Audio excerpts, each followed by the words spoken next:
A giant of a man once haunted the desert roads, a bandit whose violence made him a legend of terror. Yet this same man would become one of Christianity's most beloved saints. This is the incredible story of Abba Moses the Robber, a journey from ruthless outlaw to holy desert father. By the end of this video, you will discover how his radical transformation offers a timeless map for overcoming your own deepest struggles. How did a soul so steeped in darkness find its way to luminous peace? What can his fierce battles with failure teach us about our own? What does it truly mean to be redeemed? The man who would become a legend began in obscurity. Historical records suggest he was born in Ethiopia in the 4th century, a man of immense physical power whose very stature commanded attention. He was a slave owned by a government official, a life that offered little freedom and less dignity. It is believed that his master eventually dismissed him, likely under a cloud of suspicion for theft or violence, casting him adrift into a world with few options. This rejection, this severing from the only structure he knew, seems to have been the catalyst that hardened his heart. In the vast, unforgiving expanse of the Egyptian desert, Moses found a new kind of power. He gathered a band of outlaws and became their ruthless leader, turning the trade routes into his personal hunting grounds. His strength was terrifying, his will absolute. Stories circulated of a giant who showed no mercy, a man whose very name, Moses the Robber, was whispered with dread. He was not merely a thief, he was a force of nature, his brutality fueling his growing wealth and influence. One chilling tale recounts how he once grew suspicious of a shepherd who might have witnessed a crime. To eliminate any potential witness, Moses slaughtered an entire flock of sheep belonging to the man, a wanton act of violence that showcased his cold calculation. His path was paved by a thirst for control, a desire to seize the power and wealth that his early life had denied him. He built his kingdom on fear, ruling the desert sands through intimidation, a soul growing ever darker in the harsh sun. Yet this very darkness was preparing the stage for a light so unexpected it would shatter his world. But even a fortress of violence has its secret cracks. The legend of Moses the Robber reached the ears of monks living in a remote desert community, a place called Setis. To a man like Moses, a monastery represented everything he despised: weakness and poverty. Or perhaps it represented a challenge, a fortress of a different kind that he felt compelled to conquer. He decided to raid it. He saw the monks as easy prey, their lives of prayer a sign of vulnerability he could exploit. So he approached their dwelling, a predator stalking what he thought was a flock of helpless sheep. But what he found there shattered his entire understanding of the world. He did not find fear, he did not find weakness. Instead, he was met with a profound and unsettling peace. The monks welcomed him not with weapons but with quiet generosity. They offered him food and shelter, seeing a man in need, not a robber to be feared. This unconditional kindness was a weapon for which he had no defense.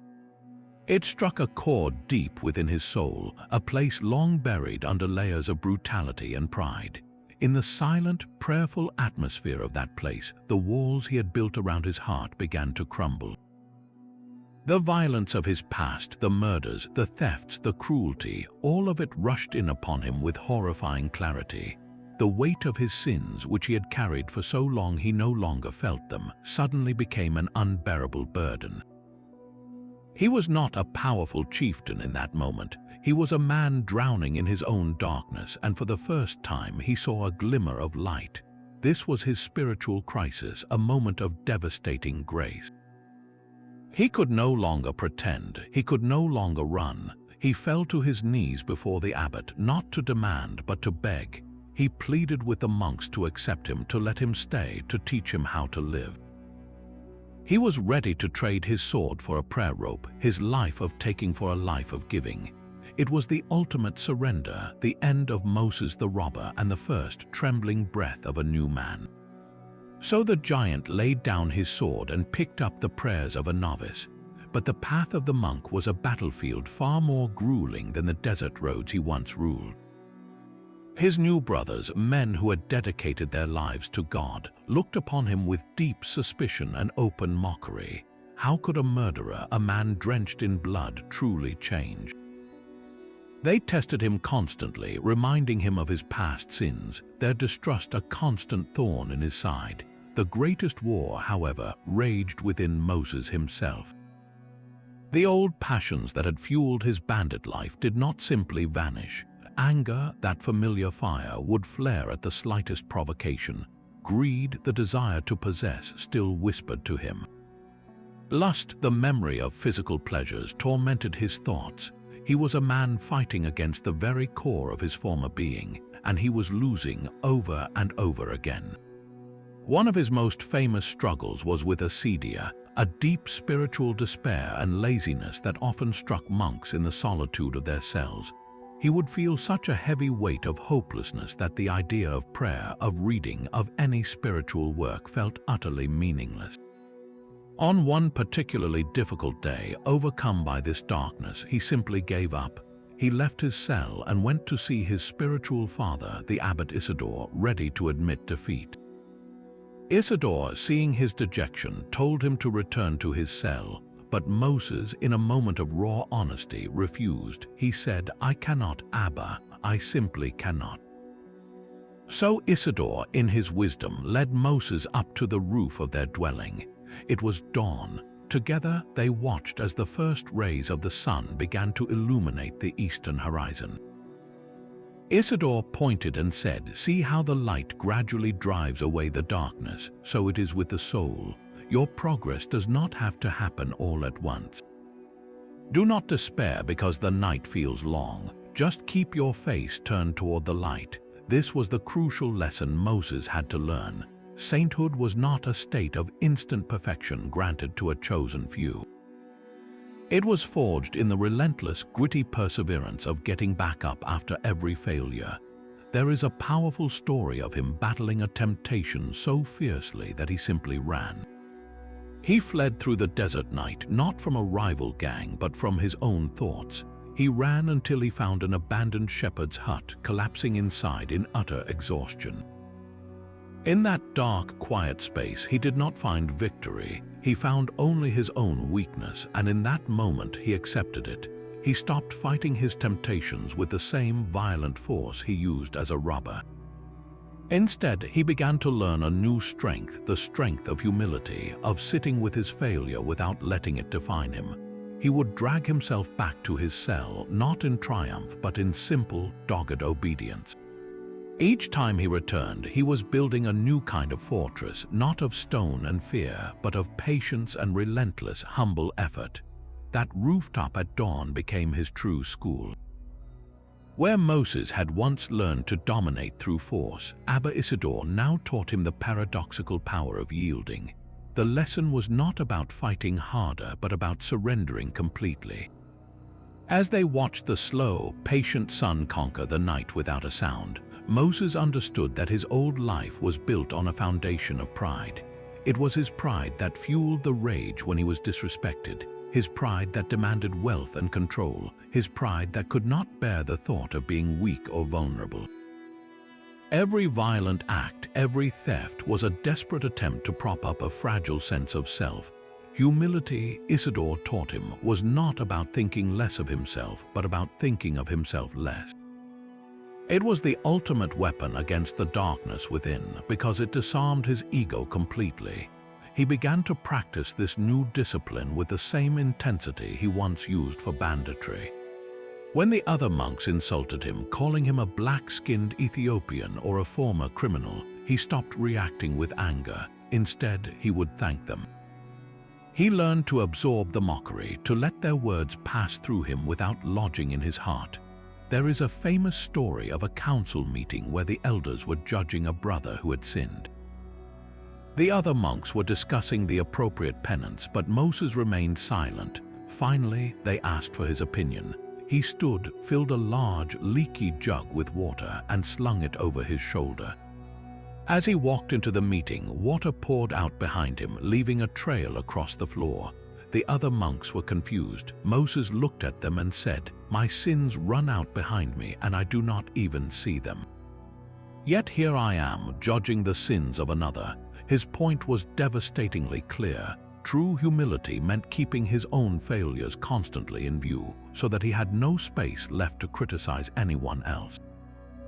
This practice transformed his greatest weaknesses into his most profound strengths. His violent temper, when channeled through humility, became a fierce determination to love. His physical strength was redirected into serving others, often taking on the most menial tasks without complaint.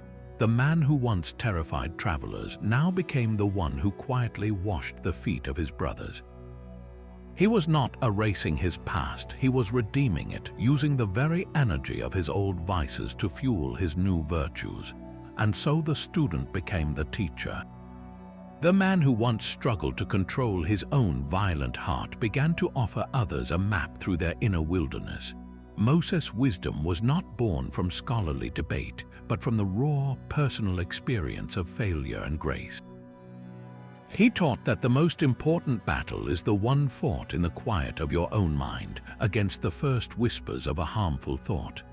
He said you must guard your heart as a man would guard the gates of a city, turning away the enemies of anger, greed, and pride before they could breach the walls and take control.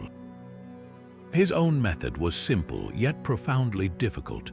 He emphasized silence and prayer above all else, valuing a single, heartfelt plea for help over hours of complex theological argument. For him, God was not found in lofty words, but in the humble, quiet space between them. His most famous parable perfectly illustrates his approach to dealing with anger and the rush to judge others. The elders of the monastery once called a council to judge a brother who had committed a serious sin. The room was filled with discussion about the proper punishment, each monk weighing in with their opinion. They finally noticed that Moses had not spoken a single word. They asked for his judgment, expecting wisdom from their revered elder.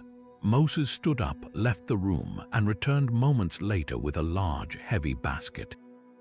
But this was no ordinary basket. It was old and riddled with holes, and he had filled it with sand. He hoisted the leaking basket onto his shoulder and walked into the center of the assembly. As he stood there, sand poured out from the holes, trailing behind him in a steady stream and creating a small mound on the floor. The other monks watched in confused silence. Finally, Moses looked at them and said, "My sins run out behind me like this sand, and I do not even see them. Yet here I am, asked to judge the sins of another." The message was stunning in its clarity. True spiritual progress is not about seeing the faults in others, but about being so acutely aware of your own constant failings that you have no attention left to criticize anyone else. This was the core of his teaching, humility as the only solid ground upon which to build a peaceful life. His advice was always practical, grounded in the daily struggles of being human. To a brother tormented by lustful thoughts, he did not prescribe harsh physical penances. Instead, he told him to go and sit in his cell, to acknowledge the thoughts without acting on them, and to remember that he was not alone in his struggle. He taught that patience, not perfection, was the goal. This hard-won wisdom, forged in the fires of his own past, made Moses the Robber a beacon of hope for every soul who believed their own darkness was too deep for light to ever reach. The desert night was his old kingdom, and the demons knew it well. They came to him not as grotesque monsters, but as vivid memories, as the ghosts of his former self. In the solitude of his cell, he would see visions of his old gang, their faces clear and beckoning. They would call to him, reminding him of the power he once held, the thrill of the ambush, the weight of stolen gold in his hand. They whispered that this life of a monk was a coward's path, a waste of his formidable strength. These were not mere fantasies, they were the most potent temptations tailored perfectly to the man he had been. His combat was fierce and internal. He would physically wrestle with these apparitions, his massive frame straining against an enemy only he could see. He would fast for days, weakening the body that had once been his greatest weapon, learning that true power resided elsewhere, In one of his most famous trials, a group of robbers, real men of flesh and blood, broke into his secluded dwelling. The old Moses would have slain them without a second thought, but the new Moses saw an opportunity for a different kind of victory. He overpowered them with ease, but instead of harming them, he tied them up, heaved them onto his broad shoulders, and carried them to the church where the other monks were gathered. He presented them to the astonished brothers and said, "I do not think it right to harm anyone. What should I do with them?" The robbers, witnessing this unbelievable mercy from a man of such terrifying power, were so shaken that they renounced their own lives of crime and became monks themselves. His ultimate victory, however, was not in these dramatic acts, but in the quiet, desperate moments when his own will failed. When the visions of his past became too vivid, when the lure of old habits felt overpowering, he did not rely on his own strength. He had learned that his own power was the very thing that had enslaved him for so long. Instead, he fell to his knees and cried out a single name, Jesus. He repeated it like a mantra, a shield, a lifeline. He discovered that the name itself held a power greater than any sword. His triumph was not one of domination, but of profound surrender. He stopped fighting the demons with the violence of a robber and began to disarm them with the humility of a beggar, asking for a strength that was not his own. This was the final, crucial inversion of his entire life, proving that spiritual strength flows not from conquering others, but from willingly surrendering yourself to a higher good. His own history of violence became the very source of his boundless compassion. Because Moses had fought so many brutal wars within his own soul, he could recognize the same struggles in others with a startling clarity. He never offered harsh, one-size-fits-all solutions to the monks who came to him for guidance. Instead, he listened to the unique nature of their personal battles, understanding that a man tempted by gluttony needed different counsel than a man consumed by pride. For a brother tormented by lustful thoughts, Moses did not prescribe extreme fasting or sleepless vigils.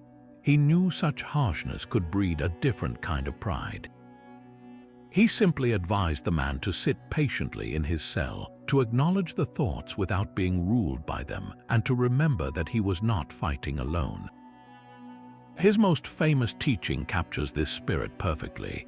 He said that a person who is aware of their own sins sees the faults of others as mere straws, tiny and insignificant, while viewing their own failings as massive wooden beams blocking their vision. Moses lived this truth every single day. He was so preoccupied with the heavy beams of his own past, the murders and the thefts, that he had no attention left to focus on the tiny straws in his brother's eye. This was not a theory for him, it was his lived reality. One story tells of a monk who had committed a serious sin and was summoned to a council for judgment. The other elders were ready to condemn him, but Moses refused to attend.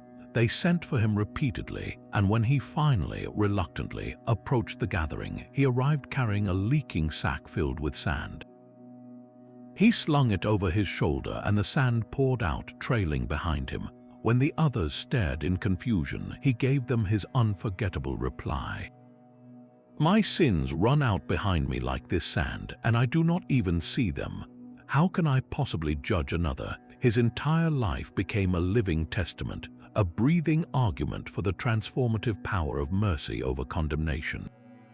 He proved that true strength lies not in pointing out the failures of others, but in having the courage to confront your own. His final test arrived not as a spiritual vision, but as the sound of approaching hooves. Berber raiders were sweeping through the desert, their target the very monastery that had become his home. The warning came in time for most of the brothers to flee to safety, escaping into the hidden reaches of the wilderness. But Moses, now an old man, refused to run. 6 other monks chose to stay with him, and together they watched the dust cloud on the horizon draw near. When his brothers urged him to escape with them, he gave a reply that echoed all the battles he had ever fought. He said, "I have spent my whole life running from my own temptations, fleeing from the sins within me."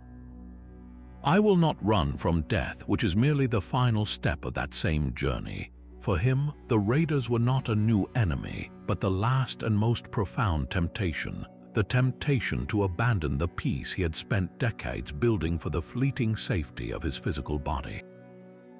He had learned that you cannot outrun your own soul, and so he chose to stand his ground. He met his death not with the rage of the bandit he once was, but with the serene acceptance of the saint he had become.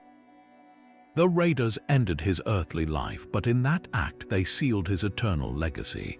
His martyrdom was the ultimate expression of his teaching, a final, powerful sermon without words.